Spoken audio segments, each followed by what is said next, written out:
Swayam Prabha. Digital India. Educated India.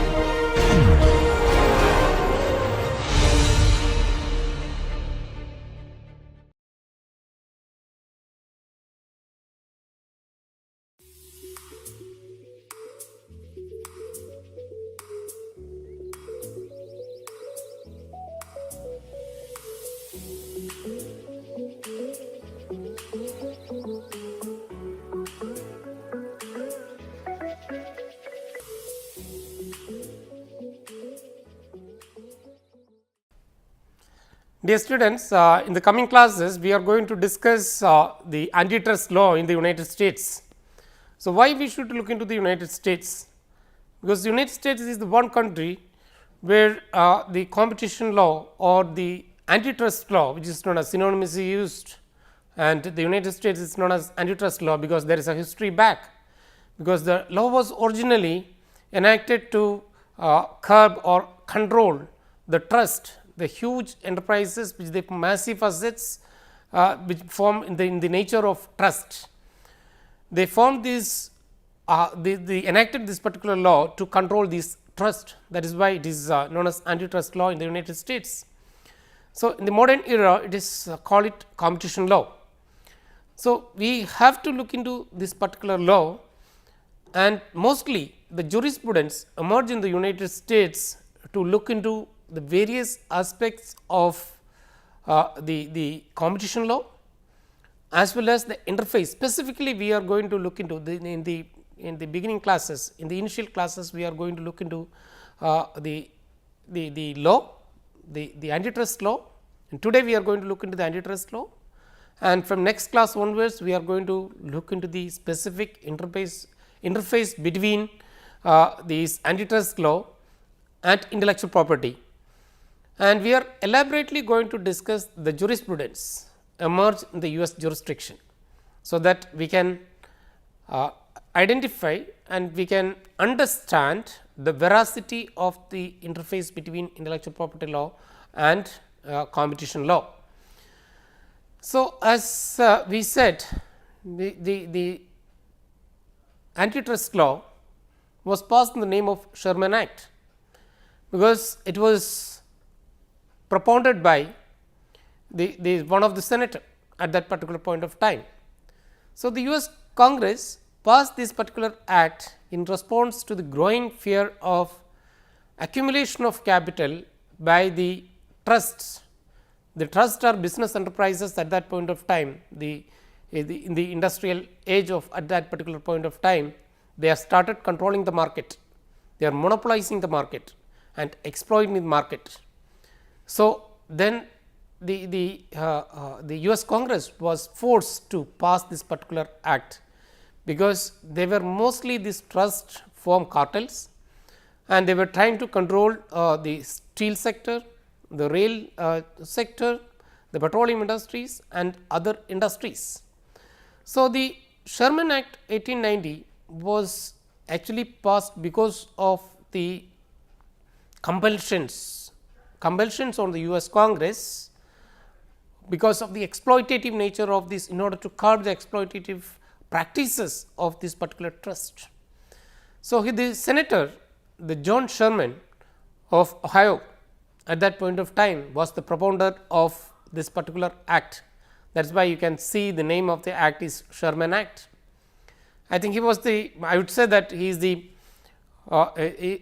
a good economist who was envisioned the bad effects of monopolization, or he advocated and argued that there must be competition in the economy, and the small enterprises.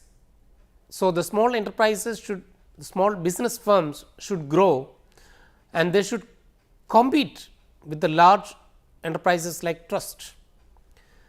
And Senator John says, if we will not endure a king as a political power, we should not endure a king over the production, transportation and sale of any of the necessaries of life.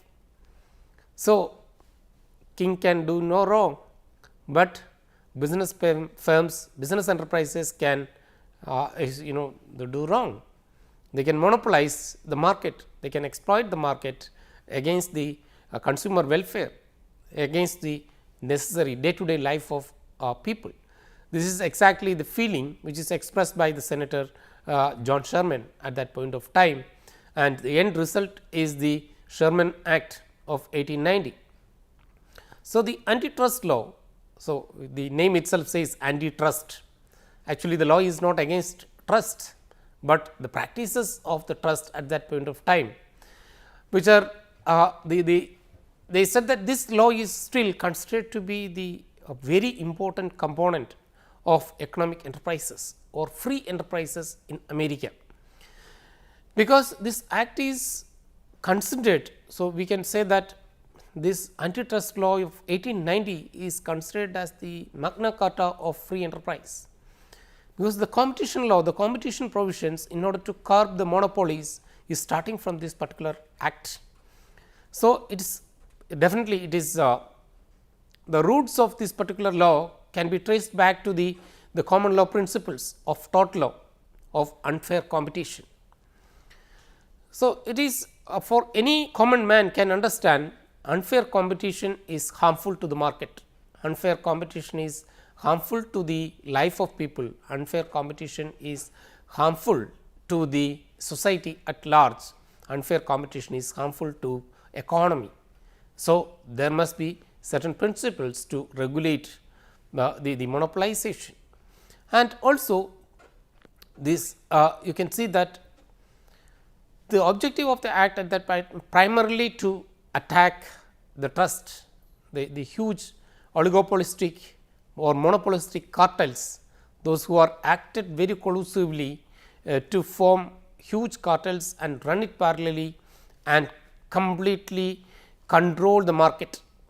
So, over the years the United States government created a comprehensive series of statutes which is supplementing to the Sherman Act to control and regulate the marketplace. So, if you look into the Sherman Act, it is very important look into the provisions. Hardly there is few provisions, few sections in the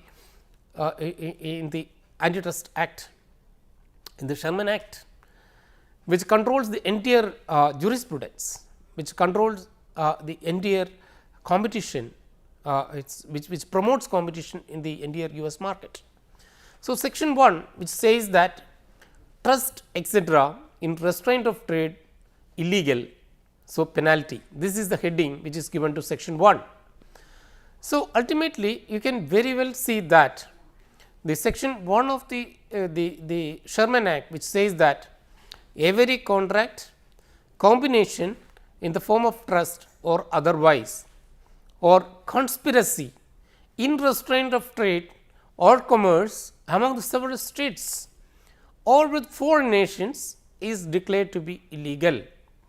Every person who shall make any contract or engage in any combination, conspiracy hereby declared to be illegal, shall be deemed guilty of a felony, and on conviction thereof shall be punished by a fine not exceeding. So, you can see that there is a huge amount, and there is in the penalty there is a lesser amount in case of persons and huge penalty in case of corporation. And it is not only the damages, but by imprisonment not exceeding 3 years or by both the said punishments in the discretion of the court. This is the section 1 of the Sherman Act. The section 1 says many things. Section 1 gives the complete plethora of activities or antitrust activities which is talking about. So, it talks about contracts, it talks about combinations, it talks about restraint of trade and commerce, the restraint of trade between states, the restraint of trade between nations. It talks about the kind of the restrictions. It talks about the conspiracies, the conspiracy to do these above activities, and also it talks about penalties, a huge penalties, damages and even imprisonment for and punishment for violation of these particular provisions. If you look into the section 2, so again it says that monopolizing trade a felony and it gives penalty. So, what do you mean by monopolizing? So, the provision section 2 of the Sherman Act says every person who shall monopolize or attempt to monopolize or combine or conspire with any other person or persons to monopolize any part of the trade or commerce among the several states or with foreign nations shall be deemed guilty of a felony and on conviction thereof shall be punished by fine not exceeding same the fines are same in both the provisions. So, and there is a huge fine for corporation and little bit lesser fine for the individuals and imprisonment of 3 years, the same punishment which is given in the section 1. So, if you look into the section 1, so restraint of trade basically what is illegal in restraint of trade and section 2 which talks about monopolizing trade, and both are considered to be a felony, and you can see a huge amount. So, huge 10 million US dollars is not a small amount. So, it is damages are very huge, its consequences are very huge, and you can see again specifically section 3 on the Districts of Columbia. This provision was added probably to include the state activities. So, it says that it is a combination of section 1 and 2. Every contract, combination in the form of trust or otherwise or conspiracy in restraint of trade or commerce in any territory of the United States of the District of Columbia, or in restraint of trade or commerce between any such territory and other, between any such territory or territories. So, it means that it is a combination of the section 1 and 2 which specifically applicable to the District of Columbia. So, we will back to these the Sherman Act. Actually the Sherman Act outlaws every contract, combination or conspiracy in restraint of trade, or the section 2 monopolization or attempt to monopolization or conspiracy or combination to monopolize is illegal, and it prohibits, it is not prohibits every restraint of trade, it only prohibits or which are unreasonable. Every activities which are unreasonable are considered to be in restraint of trade and violative of the provisions of the Sherman Act. So, it can be include plain arrangements, competing individuals, business to fix prices, divide markets or bid rigging. So, all these will come under the purview of this particular provision, and these activities are considered as per se illegal by the Sherman Act. So, you can say that no justification, no defense is allowed if it is a per se violation. So, these activities are considered to be a per se violation of the Sherman Act. So, the penalties are actually severe, very severe and it is considered as a felony, and it is there are civil damages as well as there is a punishment which is prescribed, a jail time is prescribed. And so, mostly the competition law is in the realm of civil law, but you can find it is criminal law as well. So, if those were which rarely happens, but there is a provision to send somebody to the jail for a term of 3 years. So, typically the criminal prosecutions are limited to the intentional violations. So, there is a commutative fixed prices or bid rigs or intentional activity is there, then only they are prosecuted, otherwise the civil law will take care of, civil part of the law will take care of the huge damages.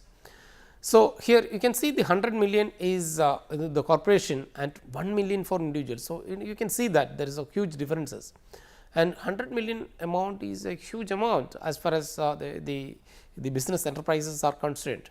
So, it means that the US Congress intend to curb these practices very severely or to thrash this kind of activities with its hammer. And so, there is a huge financial implications, cost implication is involved for any violators. And the Federal Trade Commission, the Federal Trade Commission Act, which we will see in 1914 Act, and which also the bans unfair methods of competition and unfair or deceptive acts of practices. So, it says that it is a violation of the Sherman Act. So, the US Supreme Court says these are the violation of the Sherman Act, and also the enforcement is with the Federal Trade Commission. The enforce of this Sherman Act is with the Federal Trade Commission. These so the trust find it very difficult to operate under the Sherman Act, and what they did is, and they find it in the name of the mergers. So many mergers and acquisitions happened after the Sherman Act came into existence, and so they want to evade the provisions of the Sherman Act by the mergers and acquisitions of other firms. So, then the Clayton Act of 1914 was passed.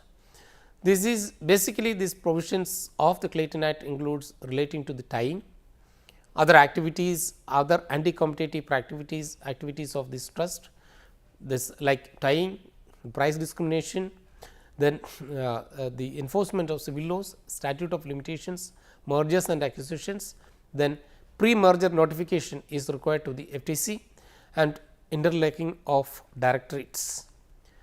So, section 3 of the Clayton Act specifically prohibits the sale of goods or commodities on a condition, that means tying one product with the other, an unwanted product, and that may be resulting in the lesser competition or the creation of a monopoly. And again you can see that it addresses unfair practices not clearly prohibited by the Sherman Act.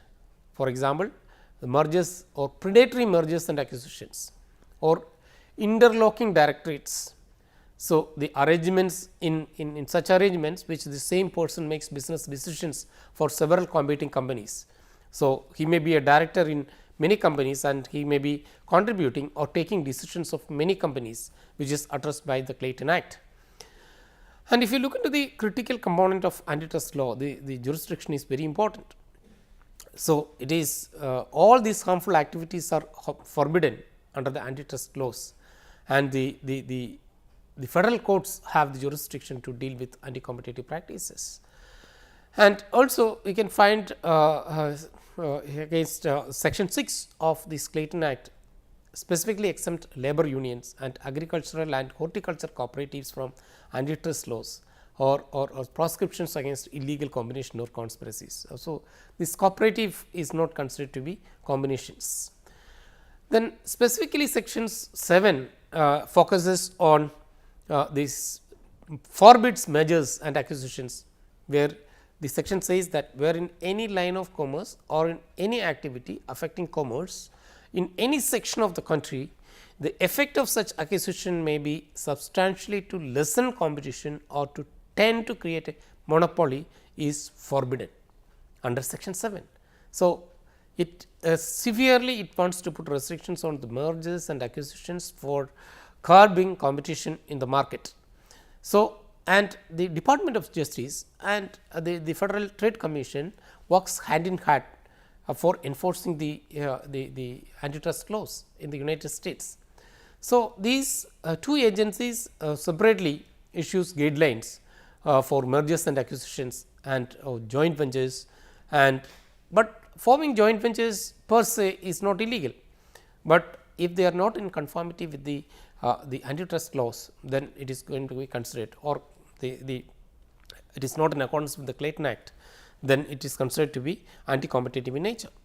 If you look into the merger guidelines, we can see that the ultimate purpose of merger to create a bigger entity is welfare of the society or welfare of that particular industry, or to enhance the market power or facilitate the exercise.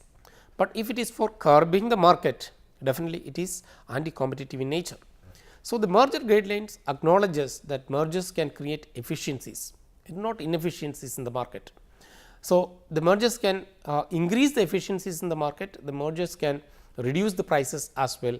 So, because the allocation of resources can be is effectively done through a merger, and the efficiencies can increase, which led to the lower prices, improved quality and enhanced services, or even to new products that come out of new products. So, mergers and acquisitions can always lead to pro-competitive as well. But you can see the competing circumstances which you can find it in article 8, which prohibits anyone from serving as a director or officer in a decision making power in many corporate enterprises, many corporations.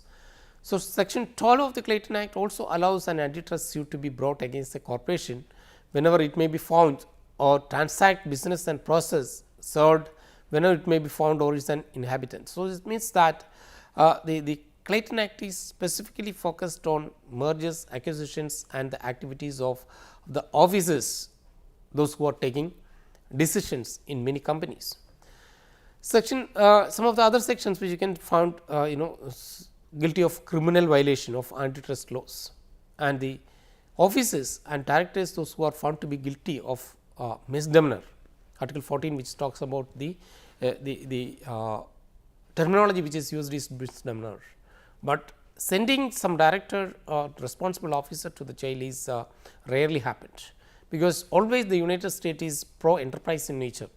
So, sending the high officials may send a wrong impression, so send a wrong message to the industry, but always the authorities, the Department of Justice and the FTC use they take decisions very prudently. And section 15 of the Clayton Act gives the federal courts jurisdiction to prevent restraint violations of this particular act. And the act, the FTC, that is the enforcement authority, is also formed under this particular act, which we can clearly says that 14 broadly outlaws unfair methods of competition, unfair deceptive acts or practices in affecting commerce. So, the enforcement authority is created through this particular as a law, which is very well from 1914 onwards it is working and effectively working to prevent anti-competitive activities in the United States markets. And the act also is the procedure for filing complaint and other things which we are not the matter of subject for our discussion, but the FTC is the agency to look into the anti-competitive practices or to deal with the antitrust provisions or enforcing the antitrust provisions. And the Department of Justice is part of the executive branch. So, it is definitely the FTC is an independent regulatory authority which look into all anti-competitive practices or violation of the antitrust provisions. So, these two agencies act in hand in hand, and which ultimately look into the consumer protection, the entire economics, the market economics they look into. And see, again we can see that this Clayton Act, which supplements the Sherman Act of 1890, which gives provisions for merger acquisitions as well as for the creation of these enforcement authorities, and the responsibility of the offices are also fixed through this particular provision. Then he can again you can see to the another one. Yeah, we have already talked about this particular subject, the enforcement of unfair provisions and the deceptive practices. Then comes in a period of time. So, the Robinson-Patman Act was passed in 1936. This act was enacted mainly to prohibit anti-competitive price discrimination and allowances in dealing between merchants. For there are so many allowances which the merchants can provide to the consumers, which is anti-competitive in nature. So, the Robinson-Patman Act was basically amended the Clayton Act to include the anti-competitive practices, and it is basically to protect the small retail shops against unfair practices, unfair competition from the large chain of huge firms like Walmart and the so called discounted stores like whether it is Walmart or whether it is Spencer's, by establishing minimum prices for certain retail products. So, there must be a fair play in the market between the huge enterprises and small enterprises, That was the objective of the Robinson-Patman Act. If there is no fair play, between the large enterprises and small enterprises, then the market is going to be distorted. So, the Robinson-Patman Act, which added these particular provisions on price discrimination, it actually forbids sellers from selling identical goods to similarly situated customers on different terms and conditions. So, the Act also provides for the criminal sanctions for its violations, and the Act also puts several restraints or strictures, such as the seller may not pay or receive from a buyer certain commissions, brokerage fees or other compensations. So, a seller may not provide or pay for a producer's handling, promotion, advertising, unless he does the same for all similarly situated buyers. A buyer may not knowingly induce or receive an illegally preferential price or other treatment. So, these are the all strictures put in this particular act. So, what are the defenses? Some of the defenses available.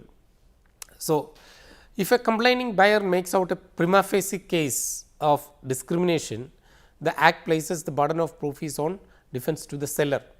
It is the duty of the seller to prove that he has not. So, the burden of proof is always with the seller, and the Act also provides several defenses. So, for example, the cost justification defense. So, the seller can charge different prices to different customers in different markets.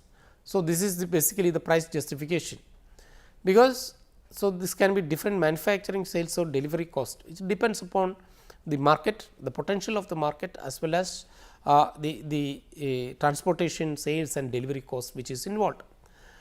And also there can be changing conditions of defense. So, the price differentials, price discrimination happened mainly due to the market conditions, different market conditions.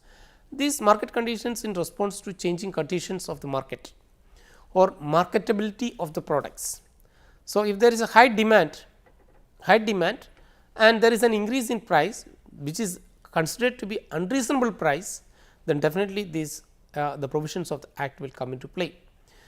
And this Act also allows the seller to defend a claim of price discrimination by showing that the lower price was a good faith attempt to meet an equally low price or similar treatment offered by the competitor. So, these are some of the defenses available to the enterprises in justifying their action.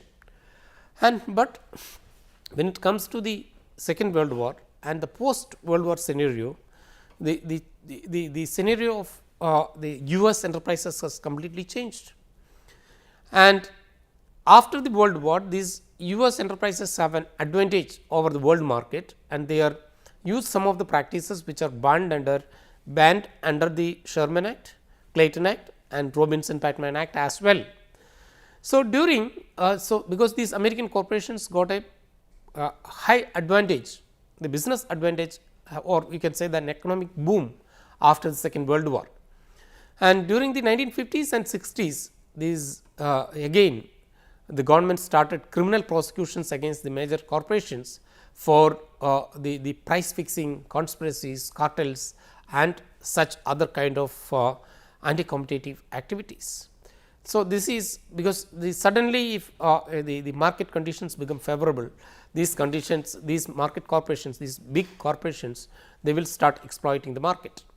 So, they made huge combinations during the 1970s, and these agencies are basically forms mergers and acquisitions and aggressive theories, that the aggressive theories as well as the policies of the government also which will affect the business policies. And the Supreme Court decisions, the courts are become heavily upon these particular corporations or their anti-competitive practices. And in the 1960s, the government also taken measures to enforce increased enforcement mechanisms was taken place, and for example, the big corporations, the actions were taken against the big corporations like IBM and AT&T. So, under these particular provisions. So, it means that in the post war scenario from 1950s to 80s, you can find a sizable number of jurisprudence in the United States. Actions have been taken by the FTC as well as the DOJ against the huge corporations. Then comes the 1976 Hart-Scott-Rodino Act. So, the Clayton Act again amended in 1976 by these particular improvements, which requires the companies planning major mergers and acquisitions to notify both the Federal Trade Commission as well as the Department of Justice for their plans well in advance before the mergers and acquisitions. So, it means it is extended the Clayton Act for a pre-approval or pre-advance approval of mergers and acquisitions, because as I told you, the business advantages got by these American firms after the Second World War was immense. So, once they got the advantages, they started we can say that abusing it or exploiting it. Then again there was an amendment, which amendment was required on Clayton Act, which come in 1976. So, again the Clayton Act allows private parties including the consumers to sue companies for triple damages, or when they have been harmed by the action of company that violates any one of the provisions, either a Sherman Act or the provisions of the Clayton Act, to obtain a court order prohibiting anti-competitive or practices in the future. So, under the new act, individuals or companies with the specified minimum assets or annual sales must report their proposed acquisitions and mergers and of assets to the FTC and as well as the DOJ, so that they can use due diligence. The FTC can do the due diligence and allow or permit or not to permit such mergers or acquisitions. And this act also lists 12 classes of transactions that are exempt from this reporting requirements. So, this is to ease the business, because each and every mergers or acquisitions are not going to be harm the market, but there must be a prudence and due diligence should be used for the mergers and acquisitions. This act also issued an extensive set of rules that provide necessary definitions and additional exemptions, explaining procedures and also the practices to be adopted for the mergers and acquisitions. And this act does not give the regulators themselves the power to block the proposed transactions, but this it also application the civil litigations are also proposed. And so, you can see that the response on this particular act, the amendments from the Clayton to the Robinson-Pacman to this particular act is very quick. So, there is different schools of thought come up on the economics of market regulation. So, one of the very famous school is the Chicago School of Law and Economics.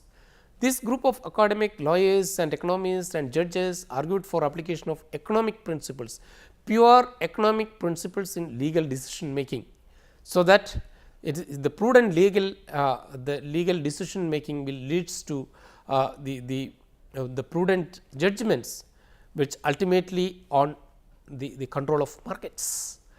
So, the market activities, all economic parameters to be taken into consideration of each and every case, and the legal judgment should be based on economic prudence. That was the Chicago School which is propounded, and still the Chicago School is very strong, their arguments. And they preached, the Chicago's preached that two principles should control all antitrust enforcement and judicial decisions. They are the one, and the only goal of antitrust should be the enhancement of consumer welfare, which they are primarily defined as lower prices. And in most of the cases, you can see that better, efficient, fairer, wiser and other punishing anti-competitive behavior than government regulators or the courts. So, you can see that the school argument is very clear. So, consumer welfare, the societal welfare, the cost to the society should be taken, the economic parameters should be taken into consideration in all judgments, all the antitrust judgments. Then in 1980s, see, United States presidents, the policies of the presidents will severely affect the business practices in the United States. Here in the Ronald Reagan in the 1980s, the president of the United States, he signaled the major changes in the government antitrust enforcement efforts. So, here they acted on the belief of Chicago School, and they liberalized the antitrust provisions and said that the provisions, antitrust provisions, should facilitate business rather than curb or put hurdles on the business, and especially on the areas of enforcement of mergers and acquisitions. So, here you can see that these companies, the business of the companies, mergers and acquisitions are required to form big enterprises for ease of business. So, they ease the business in the sense that the Reagan government has eased the business, the provisions, regulations in favor of the corporations at that point of time. But unfortunately, the global meltdown or the depressions. So, the depressions in world depressions in the economy, the world economy will have a complete impact on the activities, these policies. So, here you can see that the lack of regulatory oversight always leads to economic failure in markets, and the lack of enforcement also will lead to the prevention or the failure of the market. So, this will be leads to the monopolies and the monopolistic or oligopolistic activities, which leads to the economic failure in the market, which may leads to the depression in the markets. So, here penalties. So, we can we have already seen that there are huge penalties imposed.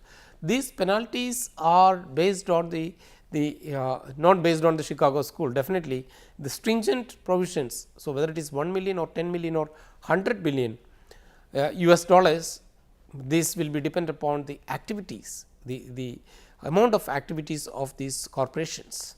So, the Clayton Act also we can find there are civil damages as well as we say it is a treble damages in the case of class actions, which are permitted under the Clayton Act.